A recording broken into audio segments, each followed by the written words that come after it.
Hello, I'm David Kent. I'd like to take a few moments to talk to you about getting comfortable with postural analysis. It's a great way to market your practice and build your practice. Just like many professions offer different assessments, consultations, free x-rays, spinal exams, why don't you offer a postural analysis? Today's technology, many of you are carrying right now in your pocket or inside of your purse is a cell phone. And your smartphone, or today your iPads, many tablets, they have cameras built right into them. So if you can take a picture, then you can take a postural analysis. It's that simple. You're simply just taking a picture. I'm not talking about any type of fancy software. I'm talking about taking a photograph, a simple photograph. Yes, it's going to help if you stand someone in front of a grid chart. It's going to help if you integrate a plumb line. But even if you don't do that initially, even if you're just taking a photograph, I am sure that you're going to show them a lateral view that they can't see of themselves in the mirror. They can't see their forward head posture. They can't see, they don't understand, they're not even aware that their shoulders are rounded forward in many cases, along with that forward head posture. So the purpose of taking the postural analysis, it just takes less than a minute to position someone on the chart so that their feet are equally spaced from center line, and then to step back and take your camera and position it and snap a photo. And then to walk back up to the person, turn them to the side, line them up so that the anterior aspect of the lateral malleolus is lined up with the plumb line, and then step back, take another photograph. It's that quick, it's that simple, it's that quick, it's that simple, and then you can just zoom in right on your phone and show them that they have a forward head posture or a high shoulder, whatever it might be. So I want you to utilize the visuals that are available to you. When you're utilizing that type of technology to your clients, it's no different than if you were showing them an x-ray or an MRI. It's imaging. You're just showing them the image of the outside of their body. You don't need to show them their whole body. Just zoom in. They don't need to take all their clothes off, or even they can leave all their clothes on. I mean, all you need is to really have enough seen that they can look at the picture and say, that makes sense, and understand how the myofascial tissues are involved.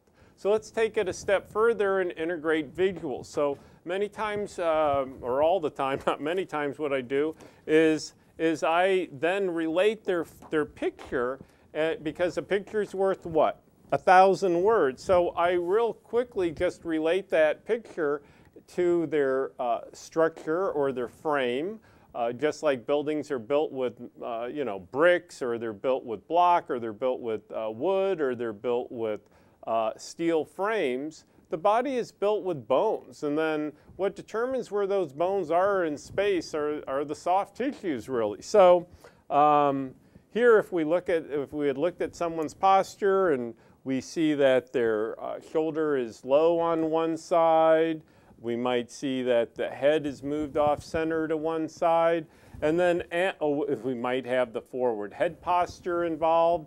And if any of that's taking place, then certain muscles are going to be stressed. Certain muscles on the front of the neck, certain muscles in the back of the neck are going to be lengthened, and they're going to be trying to support the weight of that head, and that head weighs like a small bowling ball. So showing them that their shoulders are rounded forward and helping them understand how those muscles in the back are taking on all that stress allows them to look at the picture. The picture's worth 1,000 words, and then it makes sense to them why you're trying to work on all the different tissues.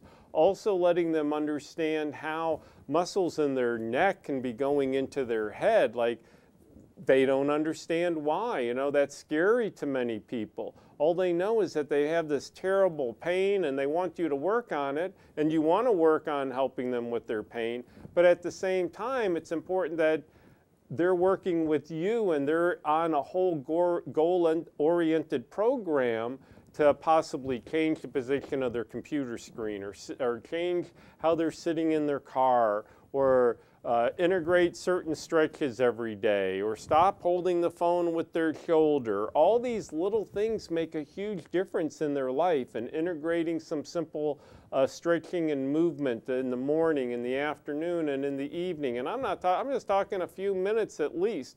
All those little things will make a tremendous difference, and then that's what sets your practice apart, is you have raving fans out there letting everybody know how different it is. You looked at their posture, you connected the dots, you've explained how that posture is connected to their soft tissues, which is related, how their neck is related to their head pain. I mean, it might sound simple and straightforward to you, but at one time you didn't know about it either. Someone had to teach us about this information. So let's take a look here. Let's say someone did come in and they had temporal pain. You know, they were reporting temporal headaches. You looked at their posture. You saw the forward head posture, the rounded shoulders, whatever it might be, the high shoulder on one side.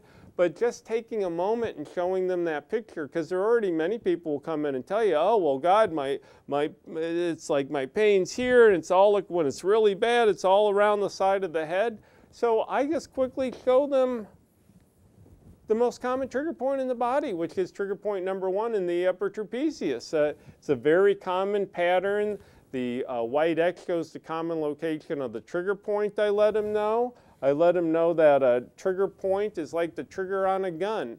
If I press on a trigger point and it refers, just like you pull the trigger of a gun, and then the effect is where the bullet goes. So when we touch a myofascial trigger point, we trigger a referred phenomena, is how they refer to it in the research. Some people recall it tingling, burning, numbing, whatever sensation they report to us is their reality. But bottom line, we've got to recognize and educate them and show them how this is connected, how the soft tissue, yes, it may have originated from some type of trauma that they were in, but that doesn't mean that, and to address that, many things have to take place. And one of those things is how their structure is held in space and how much stress these tissues are under. So let's take a look at some other myofascial trigger points that you'll commonly be discussing with your clients.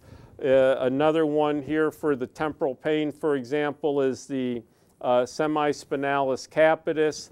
Again, referring from the back of the neck, many referrals into the temporal region and into the back of the head as well. Also, as we go a little bit farther into the neck, we have the splenius cervicis, and then the deepest layer for that type of pattern here that we're going to be looking at with myofascial referred pain is coming from those suboccipitals. And again, those muscles, you know, very deep, and they're definitely addressed or connected with that posture. If someone's moved off to one side, they're playing a role with getting those eyes level with the horizon. It's part of the writing reflex, and information coming not only visually but vestibularly from our from the ears. And then all this has to be connected. So it's all part of a goal-oriented plan to not only reduce pain, but to increase function and quality of life. Part of that is to let them understand how these tissues are connected. So thank you for joining me. I hope these tips have been helpful, and I look forward to seeing you soon.